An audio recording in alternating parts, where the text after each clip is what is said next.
Sud Radio, faut que ça change. Anthony Martin-Smith. Mathéo Lamblot, on va commencer avec vous, avec cette chronique là aussi que vous présentiez l'année dernière, les changements à la une, avec une nouvelle façon de présenter les choses.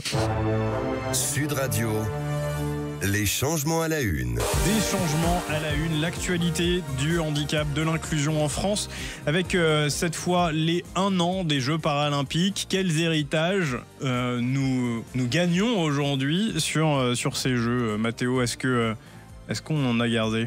Souvenez-vous, Anthony, il y a 1 an, nous arrivions à la fin des Jeux paralympiques, comme vous le disiez. La France terminait à la 8e place du tableau des médailles avec 75 podiums. Tout semblait exceptionnel, l'ambiance était à la fête, les gens étaient heureux.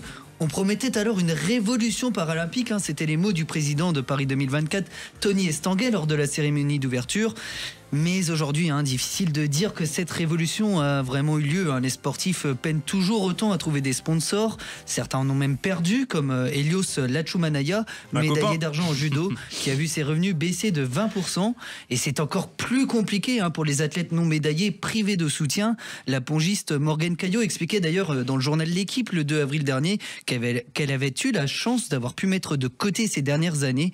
Et ce n'est pas tout. L'accès aux structures adaptées reste limité. En moyenne, il faut, écoutez bien, parcourir 50 km en voiture pour en trouver au moins une. Les sportifs paralympiques subissent également la baisse des crédits alloués au sport. Et à tout cela s'ajoute le manque de visibilité et de médiatisation du handisport depuis la fin des Jeux paralympiques. Bref, la promesse de révolution paralympique reste bel et bien pour le moment une promesse. Virginie Dubost. Alors ça, c'est pour l'aspect, c'est vrai, assez critiquable et négatif. Il y a quand même eu des points positifs, et notamment, je trouve, au niveau institutionnel et politique, par rapport à la prise en charge du remboursement des fauteuils roulants intégral. Et c'est vrai que ce qui tenait à cœur donc à la ministre du Handicap et à Monsieur Emmanuel Macron, c'est que les fauteuils également de sport soient pris en charge, et c'est ce qui va être fait à partir de décembre 2025. Voilà, pour les personnes qui pratiquent une activité sportive et qui ont besoin d'un matériel spécifique. Et les Jeux ont aussi permis de pouvoir déclencher des passions auprès de personnes en situation de handicap. Et ça a permis aussi auprès des personnes qui n'étaient pas en situation de handicap de voir le handicap sous une autre forme, de montrer que la compétence et la performance pouvaient aller de pair avec le handicap aussi. Donc, mais c'est plutôt... Mais bon, ça donne quand même le sentiment que c'était des beaux discours, et puis finalement derrière ça fait pchit. Faute Ben Hamed. Mais du coup, on a deux visions. On a le verre à moitié vide et puis le verre à moitié plein.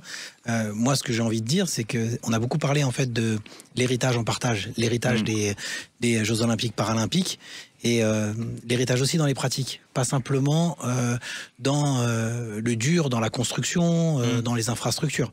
Et nous, par exemple, avec SAMV, on a eu la chance de pouvoir être mandaté pour assurer la mobilité verticale au Stade de France, parce que le métro qui était le plus proche en fait était à 200 mètres d'une passerelle qui était non accessible. Donc on a pratiqué, et c'est vrai qu'on n'a pas vu après un engouement ou alors des changements de comportement et une vision qui nous aurait amené à démocratiser ce genre de pratique. C'est peut-être ce que je peux regretter le plus, et effectivement, certains ont pris ce qu'ils avaient à prendre pendant les Jeux Olympiques Paralympiques, et puis ils sont partis après en nous disant un beau au revoir, quoi. Ouais. Allez, vous bougez pas.